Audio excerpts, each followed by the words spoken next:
Hello दोस्तों, स्वागत है आप सभी का लिब्रस के इस ऑनलाइन प्लेटफॉर्म पे। दोस्तों, पिछली वीडियो में हम लोग त्रिभुज पे आधारित सवाल पढ़ रहे थे जो बहुत इंपॉर्टेंट था, और उससे भी महत्वपूर्ण इस बार हम लोग पढ़ने जा रहे हैं। नया टॉपिक है सर्किल।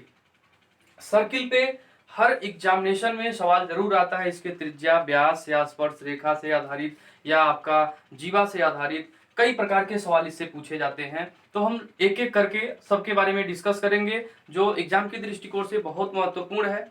आप इसे ध्यान से देखिएगा। सर्किल क्या है, सबसे पहले समझते हैं कि सर्किल है क्या, वृत्त कहते किसको है, क्या है सर्किल। आइए जाने इसकी बेसिक छोटी छोटी बातों को भी आज हम लोग बहुत बारीकी से समझेंगे एक एक करके कि सर्किल क्या है।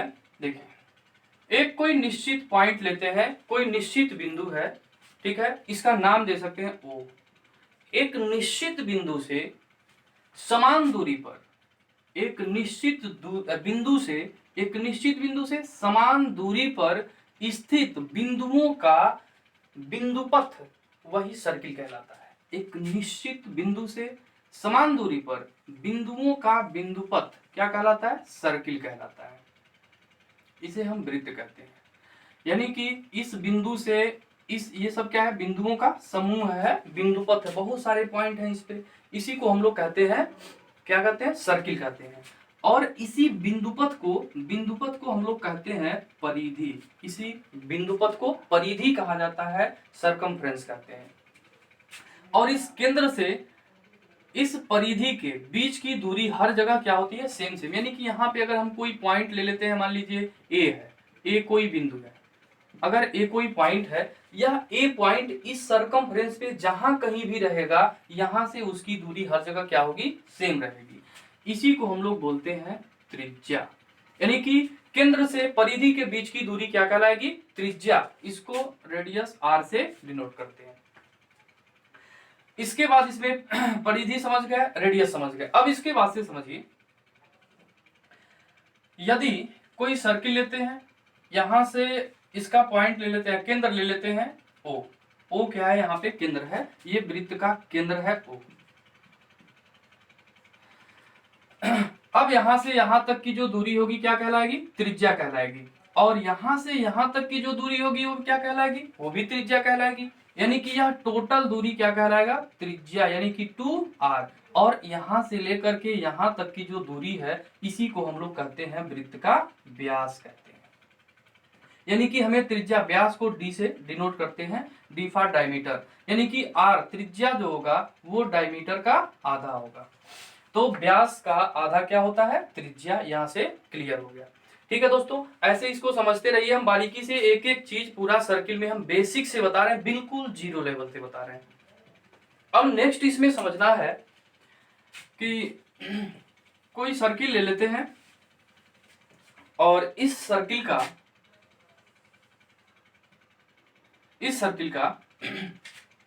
ये केंद्र है ओ, वृत्त का केंद्र ओ है। अगर हम इस केंद्र से या इस वृत्त से होकर एक रेखा खींचते हैं जो इस वृत्त को यहां से लेकर यहां तक ले जाती है, या मान लेते हैं कि इस वृत्त के परिधि पर दो पॉइंट है ए बी और एक रेखा है पी क्यू जो ए बी से होकर गुजरती है। ठीक है, इस वृत्त के परिधि पर ए और बी दो बिंदु हैं और एक रेखा पी क्यू है जो ए बी से होकर गुजरती है। अगर यह ए बी से होकर गुजरती है, इसका मतलब कि यह पी क्यू क्या है? यह छेदक रेखा है। इसको बोलते हैं हम लोग छेदक रेखा। छेदक रेखा कहलाता है। यदि यह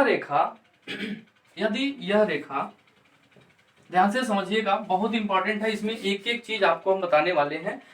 यदि यह रेखा इस सर्किल के, मान लीजिए यह दो पॉइंट है इस सर्किल में ए और बी, यदि यह रेखा इस ए और बी बिंदु को मिला दे, ए और बी बिंदु को, तब इसी रेखा को हम लोग कहेंगे जीवा कहेंगे। इसी का नाम जीवा होगा, कॉर्ड कहते हैं, तब इसका नाम जीवा हो जाएगा। यानी कि दोनों में डिफरेंट क्या है? तो समझिए कि जीवा किसे कहते हैं, छेदक रेखा किसे कहते हैं। अब इन दोनों में अंतर क्या है ये जानना है हमें। तो इन दोनों में बहुत थोड़ा सा अंतर है, समझिएगा। दोनों सरकमफ्रेंस पे ही है, परिधि पे ही है, लेकिन जो जीवा होगी, जीवा एक ऐसी रेखा है, जीवा एक ऐसी रेखा है जिसका दोनों अंतिम बिंदु वृत्त के परिधि पर स्थित हो। यानी कि इस रेखा के दोनों अंतिम बिंदु जो हैं वो वृत्त के परिधि पर हैं, अतः इसे क्या कहेंगे? जीवा। छेदक रेखा क्या होगा? जो ऐसी रेखा जिसके दोनों अंतिम बिंदु वृत्त के परिधि से होकर गुजर रहा है, ठीक है, यानी कि वृत्त के परिधि पर नहीं होना चाहिए, परिधि से आगे होना चाहिए, यानी कि दोनों को काट दिया, ठीक है, वृत्त के परिधि को छेदते हुए आगे निकल गया, ठीक है, ये कहलाएगा छेदक रेखा। तो आशा करते हैं आप सब लोग समझ गए होंगे, बहुत इजी है और एग्जाम की दृष्टिकोण से बहुत ज्यादा इंपॉर्टेंट है। आपका पीआरटी हो गया, सीटेट हो गया, यूपी टेट हो गया, इन सब में वृत्त पे आधारित कई सारे छोटे छोटे, बहुत छोटे छोटे सवाल पूछे जाते हैं, जो अभी हम ये सारी थ्योरी बताने के बाद हम आपको लास्ट में सारे सवाल करवाएंगे, तब तक आप इसे समझिए, बहुत इंपॉर्टेंट है। नेक्स्ट प्रॉपर्टी इसकी है, नेक्स्ट गुण है, भी एक एक करके समझिएगा। जैसे कोई सर्किल हम ले लेते हैं, इस सर्किल में दो पॉइंट हमने ले लिया इसके परिधि पर, ए और बी दो बिंदु। इस बिंदु से इन दोनों बिंदु के बीच का जो ये वाला डिस्टेंस होता है, ये वाला डिस्टेंस, इस वाले डिस्टेंस को हम लोग कहते हैं माइनर आर्क। माइनर आर्क या इसको लघु चाप कहते हैं, लघु चाप, इसको लघु चाप कहते हैं। और यहां से लेकर के यहां तक की, यानी कि ये वाला जो डिस्टेंस है, इस वाले डिस्टेंस को हम क्या कहते हैं? इसको बोलते हैं मेजर आर्क। मेजर आर्क, इसको हम लोग बोलते हैं दीर्घ चाप बोलते हैं, ये आपका दीर्घ चाप कहलाता है। इसी प्रकार से जीवा के साथ है, यानी कि अगर ए बी जीवा है, इसी फिगर में समझिएगा, अगर ए बी जीवा है तो यहाँ पे कहीं कहीं इसका सेंटर होगा ओ। यह जीवा क्या करती है? वृत्त को दो भाग में डिवाइड कर देती है। जीवा वृत्त को दो भाग में डिवाइड कर देती है, यानी कि यहां से ये वाला जो भाग है इसको हम लोग बोलते हैं लघु वृत्तखंड, लघु वृत्तखंड, और इस वाले पार्ट को बोलते हैं दीर्घ वृत्तखंड। लघु वृत्तखंड और दीर्घ वृत्तखंड बोला जाता है।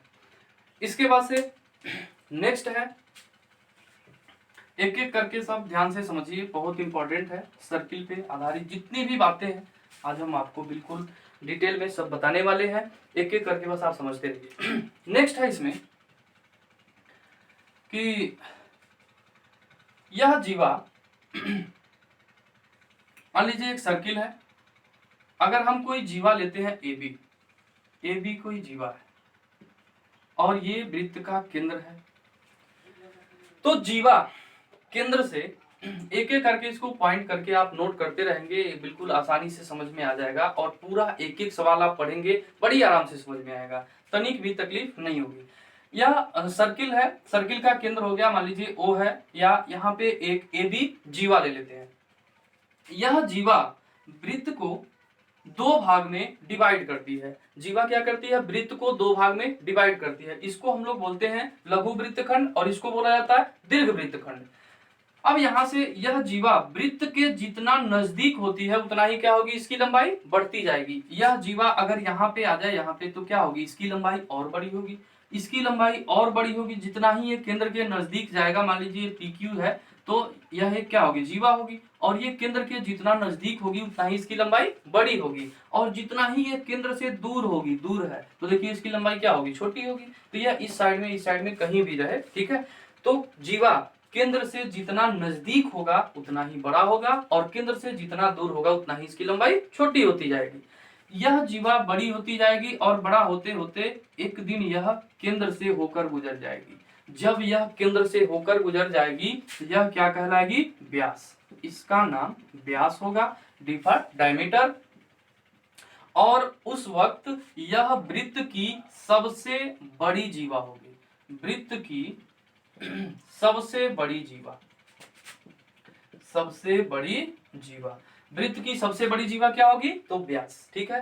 व्यास वृत्त की सबसे बड़ी जीवा होती है। अब इसके बाद हमें पढ़ना है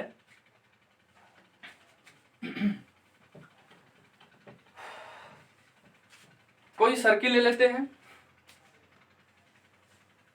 अब समझिएगा इसमें, इस सर्किल में कि यहाँ पे केंद्र ले लेते हैं O, इस वृत्त का केंद्र क्या है? O है।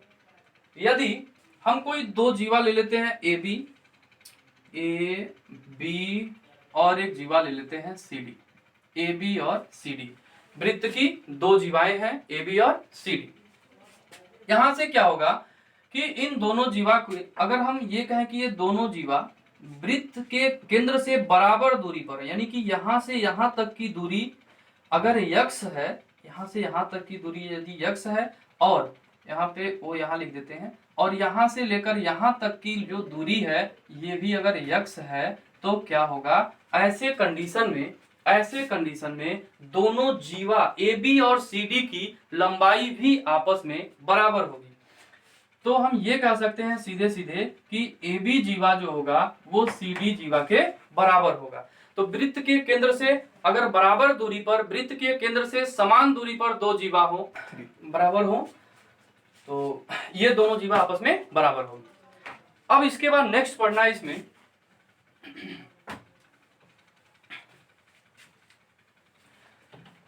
दोस्तों ध्यान से समझिएगा, इसे बहुत इंपॉर्टेंट है, बस देखते रहिए वीडियो धैर्यपूर्वक और कंटिन्यूटी बनाए रखिए।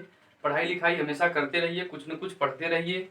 और कुछ लोगों का मैसेज था कुछ कठिन क्वेश्चन से लेकर के, तो देखिए कठिन क्वेश्चन से आपको भागना नहीं है, सामना करना पड़ेगा हर प्रकार से। कंपटीशन बहुत ही अच्छे लेवल पे पहुंच चुका है इस समय। तो आप अगर सोचते हैं कि भाई मेहनत ना करना पड़े, कठिन क्वेश्चन ना पढ़ना पड़े, तो फिर ऐसे नहीं हो पाएगा। आपको हर तरह के क्वेश्चन से अवगत कराया जा रहा है और हर तरह से सवाल एग्जाम में पूछता भी है। तो इसलिए आप कठिन से कठिन और इजी से इजी हर प्रकार के सवाल को बनाना सीखें, इससे आप भागे नहीं। आप कंटिन्यूअसली पढ़ाई करते रहें, बेस एक बार अच्छे से समझ जाएंगे, उसके बाद से कोई दिक्कत होगी ही नहीं, आप आसानी से कोई भी सवाल आएगा आप बना लेंगे। तो इसके बाद नेक्स्ट है, समझिएगा नेक्स्ट प्रॉपर्टी, एक सर्किल लेते हैं जिसका केंद्र है O, ये जीवा है AB, इस वृत्त में जीवा AB है, वृत्त का केंद्र है O। तो अगली प्रॉपर्टी ये है कि वृत्त के केंद्र से जीवा पर डाला गया लंब, वृत्त के केंद्र से जीवा पर डाला गया लंब जीवा को दो बराबर बराबर भाग में विभाजित करता है। डाला गया वृत्त के केंद्र से जीवा पर डाला गया लंब इस जीवा को दो बराबर बराबर भाग में विभाजित करता है। मान लेते हैं यहाँ पे जो पॉइंट है वो पॉइंट P है, यानी कि यहाँ से जो केंद्र से डाला गया लंब है वो जीवा को दो बराबर भाग में, यानी कि AP और PB ये दोनों आपस में क्या होंगे, बराबर बराबर होंगे। तो हम ये कह सकते हैं कि किसी भी वृत्त के केंद्र से उसके जीवा पर डाला गया लंब जीवा को दो बराबर भाग में विभाजित करता है। देखिए यहां से लेकर के यहां तक की जो दूरी होगी ये क्या कहलाएगी, रेडियस, और यहां से यहां तक की जो दूरी होगी ये भी क्या कहलाएगी, रेडियस। यानी कि यह दोनों भुजा आपस में क्या होगा, बराबर होगा। और यह दोनों भुजा आपस में बराबर है तो यहाँ पे एक ट्रायंगल बनेगा AOB, AOB एक त्रिभुज बनेगा, यानी कि यह एक समद्विबाहु त्रिभुज है, क्योंकि इसकी दो भुजा आपस में क्या है, बराबर है, समद्विबाहु त्रिभुज होगा। तो इस प्रकार से समद्विबाहु त्रिभुज का जो परपेंडिकुलर होता है वो मीडियन का भी काम करता है, अतः यह दो बराबर बराबर भाग में विभाजित होगा। इसके बाद से इसकी नेक्स्ट प्रॉपर्टी है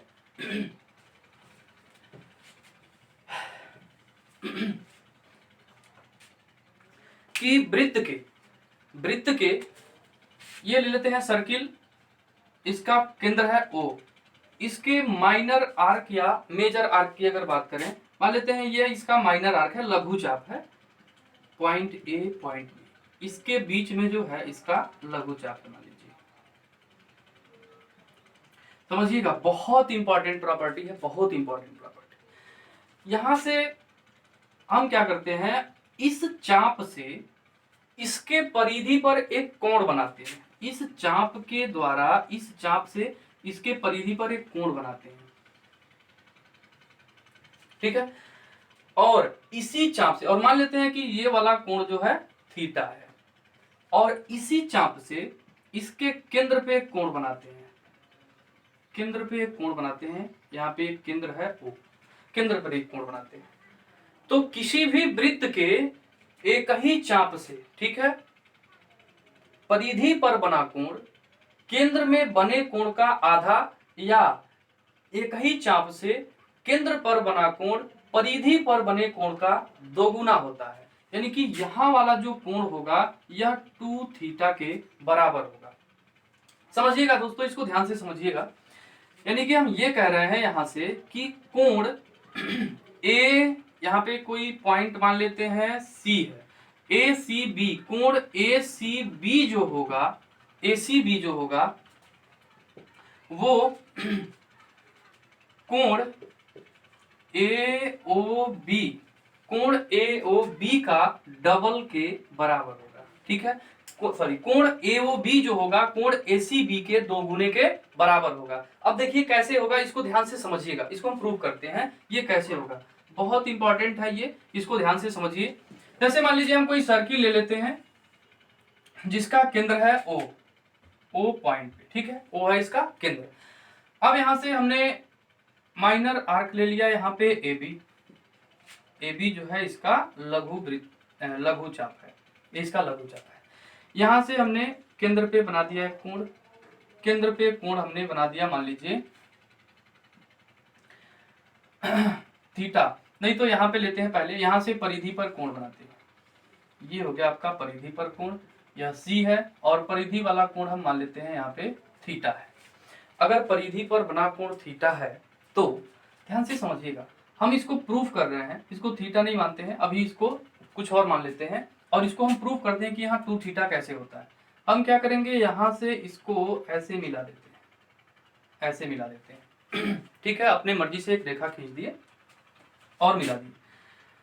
अब इसको क्या करना है, यहाँ पे केंद्र है, केंद्र ओ, बस ध्यान से आप समझते जाइए, बहुत आसान है ये कैसे होता है, हम इसे प्रूव कर रहे हैं। तो हम बताए क्या है कि माइनर आर्क से या किसी निश्चित बिंदु से इसके परिधि पर बना कोण केंद्र, उसी बिंदु से केंद्र में बने कोण का आधा होता है, या केंद्र पर बना कोण उसी बिंदु से परिधि पर बने कोण का 2 गुना होता है। कैसे होता है समझिएगा। अब देखिए यहाँ से यह केंद्र है और केंद्र से यह परिधि है, यानी कि ये रेडियस होगा।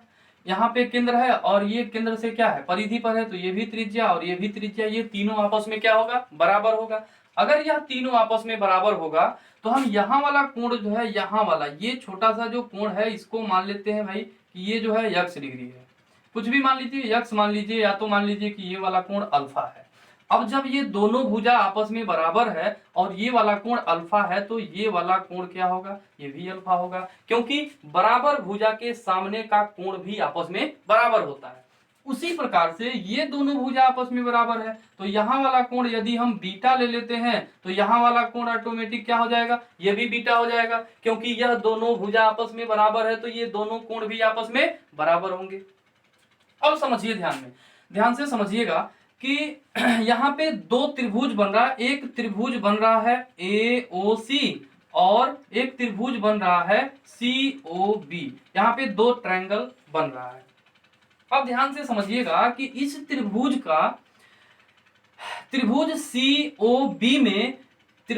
COB में ये बाह्य कोण होगा, त्रिभुज COB का ये बाह्य कोण होगा और एक बाह्य कोण का मान 2 अंतः कोण के योगफल के बराबर, यानी कि बीटा बीटा कितना हो जाएगा, 2 बीटा के बराबर हो जाएगा।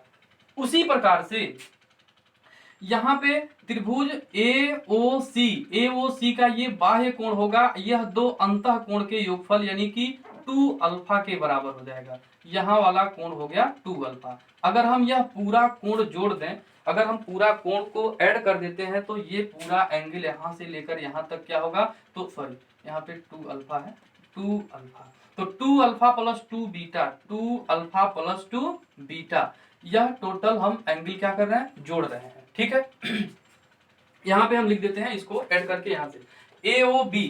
अब देखिए AOB एक त्रिभुज है, अगर हम त्रिभुज ACB की अगर हम बात करते हैं ACB का, तो ACB कितना होगा बताइए, ACB अल्फा प्लस बीटा, ये वाला कोण अल्फा, ये वाला कोण बीटा है, यानी कि अल्फा प्लस बीटा होगा, और यहाँ पे 2 है तो 2 रख दिया।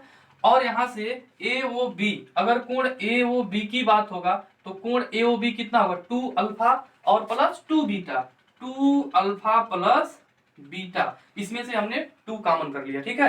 यानी कि देखिए ये दोनों आपस में क्या आ रहा है, बराबर आ जा रहा है। यानी कि हम ये कह सकते हैं कि या तो यहाँ पे आप क्या करिए, 2 कॉमन करेंगे तो अल्फा प्लस बीटा हो जाएगा। तो साफ साफ दिख रहा है कि यहाँ से जो कोण सी है वो अल्फा प्लस बीटा है, क्योंकि यह पूरा कोण क्या है, अल्फा प्लस बीटा। और ये अल्फा प्लस बीटा का यहाँ जो केंद्र में कोण है क्या है, 2 अल्फा प्लस बीटा है। यानी कि परिधि पर बना कोण ये क्या होगा, सॉरी केंद्र में बना कोण क्या होगा, परिधि पर बने कोण का डबल होगा। तो ये बात आशा करते हैं आप सब लोग समझ गए होंगे। इसके बाद अगली प्रॉपर्टी ये है कि इस प्रकार से जितना भी एंगल बनेगा, यानी कि इस ट्रायंगल में, सॉरी इस सर्किल में, ये सर्किल का केंद्र है O, यानी कि इस आर्क से, आर्क ए बी, इसी आर्क से चाहे जितना भी इस दोनों आर्क के केंद्र से या इस दोनों पॉइंट से आप जितना भी इस परिधि पर एंगल बनाएंगे वो सभी आपस में क्या होगा, सब आपस में बराबर होगा। तो सब आपस में बराबर, यानी कि ये वाला कोण थीटा है तो ये भी थीटा, ये भी थीटा है, सब थीटा होगा, सब आपस में बराबर होगा। और यदि इसी पॉइंट पे केंद्र पे अगर कोण बनेगा, केंद्र से अगर कोई कोण बन रहा है तो यहाँ वाला कोण क्या होगा, 2 थीटा के बराबर होगा, इसका डबल होगा। क्लियर। तो ये था कि माइनर आर्क यानी कि लघु चाप द्वारा परिधि पर बनाया गया कोण, ठीक है, लघु चाप से परिधि पर बना कोण के बारे में बात हो रही थी। अब दीर्घ चाप से अगर कोई कोण बनता है तो उसके लिए क्या होगा, आइए जाने। तो दीर्घ चाप का क्या है मैटर समझिए। ये एक सर्किल है और अब हम ले लेते हैं कि ये दीर्घ चाप है, मान लीजिए ए बी। अब हम दीर्घ चाप की बात करें तो इस वाले अगर चाप से अगर कोई कोण बनता है, यानी कि यहाँ पे, तो ये सब भी आपस में क्या होता है, बराबर होगा। यानी कि यहाँ पे अगर थीटा बना या इस वाले से मान लीजिए यहाँ पे अगर कोई कोण बना तो ये सब आपस में क्या होगा, बराबर होगा। और ये है मान लीजिए केंद्र है ओ इस वृत्त का केंद्र है। तो यहीं से, इसी पॉइंट से अगर केंद्र पर अगर कोण बनाया जाएगा, केंद्र पे कोण बनता है तो इसका क्या होगा, डबल। यानी कि यहां से यहां वाला जो कोण होगा वो 2 थीटा के बराबर होगा, 2 थीटा के बराबर। यहां वाला कोण ध्यान से इसे समझना है, ये नहीं कि यहाँ पे कर दिए 2 थीटा तो गलत हो जाएगा। यहाँ पे जो डबल होता है तब यहाँ से माइनर आर्क से बनेगा तब होगा, इन दोनों में अंतर है। यहाँ देखिए माइनर आर्क से परिधि पर जब बनेगा तो यहाँ वाला कोण यहाँ का डबल होगा, ये अंदर वाला। लेकिन जब मेजर आर्क से बनेगा, दीर्घ चाप से बनेगा तो यहाँ वाला कोण क्या हो जाएगा, डबल हो जाएगा। अब इसके बाद इसमें नेक्स्ट प्रॉपर्टी ये है, नेक्स्ट प्रॉपर्टी इसकी है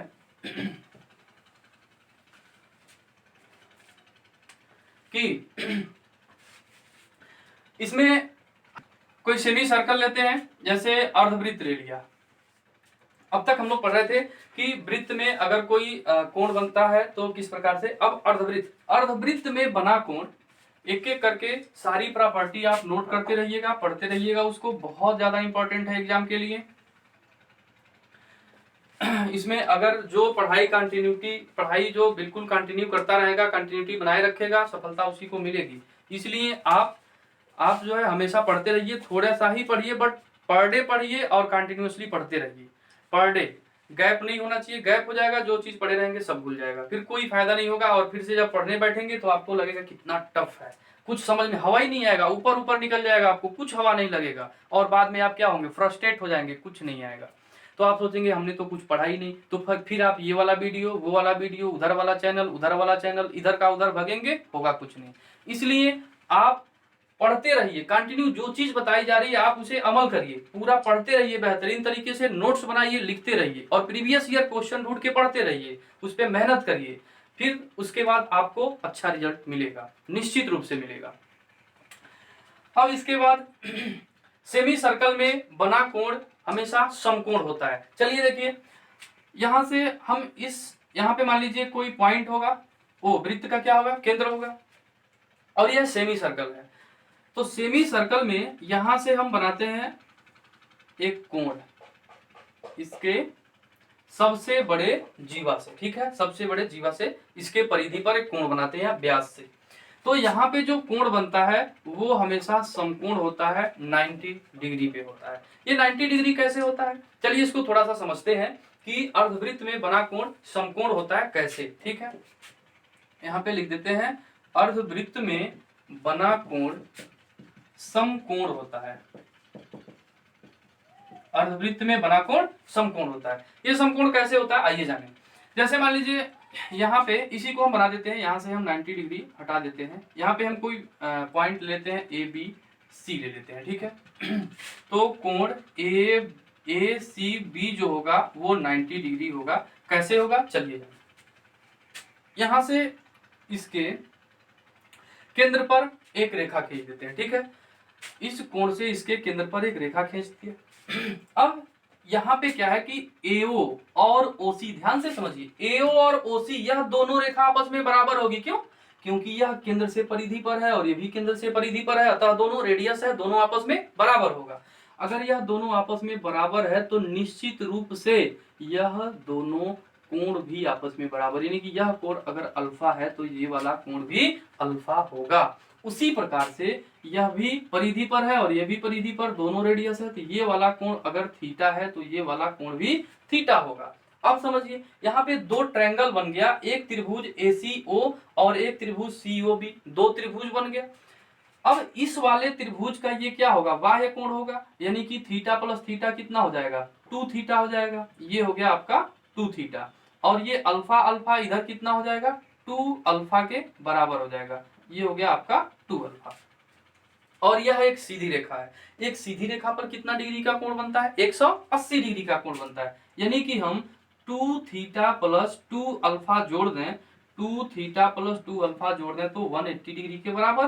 2 कॉमन करेंगे यानी कि अल्फा प्लस थीटा कितना हो जाएगा, 180 यानी कि 90। तो अल्फा प्लस थीटा हो गया आपका 90 डिग्री, यानी कि यह पूरा कोण कितना होगा, 90 डिग्री के बराबर। अतः अर्धवृत्त में बना कोण क्या होता है, समकोण होता है। तो यहां से ये बात क्या हो गई, प्रूफ हो गई। इस प्रकार से कोई भी यानी कि सेमी सर्कल अगर होगा तो इसके व्यास से इस परिधि पर जितना भी कोण बनाएंगे, चाहे जितना भी एंगल बनेगा, ये सब क्या होगा, 90 डिग्री, सब आपस में ये क्या होगा, समकोण होगा। ठीक है, तो ये कॉन्सेप्ट भी क्लियर हो गया। इसके बाद एक लास्ट कॉन्सेप्ट इसमें बचा हुआ है, और भी बातें हैं टेंजेंट वगैरह की, ये सब हम लोग पढ़ेंगे। अभी पहले इस पे आधारित हम लोग सारी बातें कर लेते हैं जो एक टाइप के हैं, फिर उसके बाद स्पर्श रेखा हम लोग पढ़ेंगे। अब इसके बाद से हम लोग पढ़ेंगे साइक्लिक क्वाड्रिलेटरल, चक्री चतुर्भुज। चक्री चतुर्भुज में क्या होता है, चक्री चतुर्भुज के आमने सामने का कोण आपस में क्या होता है, आमने सामने के कोणों का योग 180 डिग्री होता है। और इसकी चक्री चतुर्भुज होने की सबसे जो अहम प्रॉपर्टी होता है, मुख्य गुण होता है, वो क्या है कि इसके चतुर्भुज के चारों शीर्ष बिंदु किसी वृत्त के परिधि पर स्थित हो। यानी कि एक सर्किल हमने बनाया, पहले थोड़ा समझाते हैं। जैसे मान लीजिए अगर हम कोई चतुर्भुज बनाते हैं, चतुर्भुज क्या है, चार भुजाओं से घिरी हुई आकृति, तो हम चतुर्भुज ऐसे भी बना सकते हैं। ये मान लीजिए कोई ऐसे करके एक चतुर्भुज, देखिए चार भुजा है, इसमें एक क्वाड्रिलेटरल है, लेकिन क्या इसके चारों शीर्ष बिंदु किसी सर्किल के सरकमफ्रेंस पे हो सकता है क्या, नहीं हो सकता। देखिए तीन ही बिंदु तो है, लेकिन चारों बिंदु होना चाहिए। इसलिए खास कंडीशन है कि अगर किसी चतुर्भुज के चारों शीर्ष बिंदु किसी वृत्त के परिधि पर होना चाहिए, यानी कि यह चारों शीर्ष बिंदु किसी वृत्त के परिधि पर स्थित हो, ऐसा होना चाहिए। यह ए पॉइंट है, बी पॉइंट है, सी है, डी है। तो इस वृत्त के चारों शीर्ष बिंदु क्या है, किसी वृत्त के परिधि पर स्थित है। अतः यह कैसा चतुर्भुज होगा, ABCD एक साइक्लिक क्वाड्रिलेटरल या चक्रीय चतुर्भुज है। तो ये नहीं हो सकता, ठीक है। तो ये समझ गए आप लोग। अब देखिए ABCD एक चक्रीय चतुर्भुज है। चक्रीय चतुर्भुज होने का क्या कंडीशन है, समझ गए सब लोग। तो कभी किसी कोई भी चतुर्भुज अगर उसका चारों शीर्ष बिंदु किसी वृत्त के परिधि पर स्थित हो तो हम क्या कहेंगे कि वह एक चक्रीय चतुर्भुज है। चक्रीय चतुर्भुज में आमने सामने के कोणों का योग जो होता है वो 180 डिग्री होता है। यानी कि कोण A प्लस कोण C जो होगा वो 180 डिग्री, या कोण D प्लस कोण B का जो योग होगा वह 180 डिग्री के बराबर होगा। ठीक है दोस्तों, तो इस प्रकार से चक्रीय चतुर्भुज की ये प्रॉपर्टी है। इसके बाद से वृत्त पे आधारित और भी बातें हम लोग पढ़ेंगे। अब इस वीडियो में इतना ही पढ़ेंगे हम लोग, और इसके बाद वाले वीडियो में हम लोग इस पे आधारित किस प्रकार से प्रीवियस ईयर में सवाल पूछा हुआ है, पूरा सवाल हम लोग कवर करेंगे। तो आप लोग इसको बढ़िया से पढ़िए, अच्छे से नोट्स प्रिपेयर करिए, कंटिन्यू सारा वीडियो अभी है ही, उसको पूरा शुरू से लेके लास्ट तक का सारा वीडियो देखते रहिए, उसको पढ़ते रहिए अच्छे से, कोई तकलीफ नहीं आएगी, आपका एग्जाम आराम से होगा और आप अच्छा स्कोर कर पाएंगे। तब तक के लिए आप सभी लोगों को बहुत बहुत धन्यवाद।